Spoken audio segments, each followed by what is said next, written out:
मेरा नाम है साकिब। ये पनीर का कारोबार मैं करता हूँ। ये सिर्फ इस पेशावर में बनते और एक जगह नहीं मिलते। आज हम इसका तरीका आपको बताएंगे।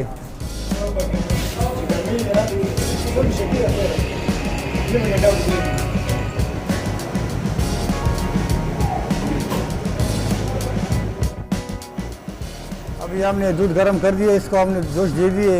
अब ये दही का पानी हम उठाएंगे, ये दूध में डालेंगे, से हम पनीर बनाएंगे जनाब। ये दही का पानी है, अभी ये मैं दूध में डालूंगा, इससे अभी हम बनाएंगे पनीर।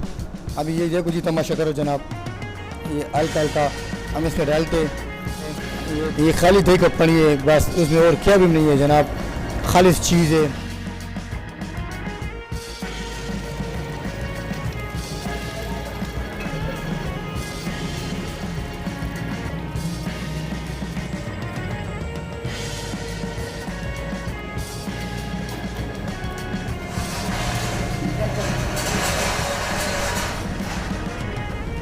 ये लो जनाब,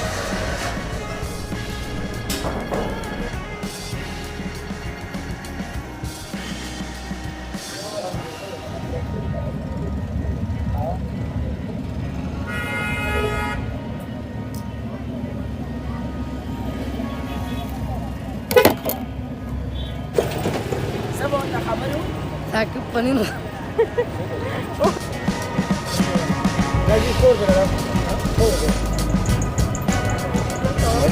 One more.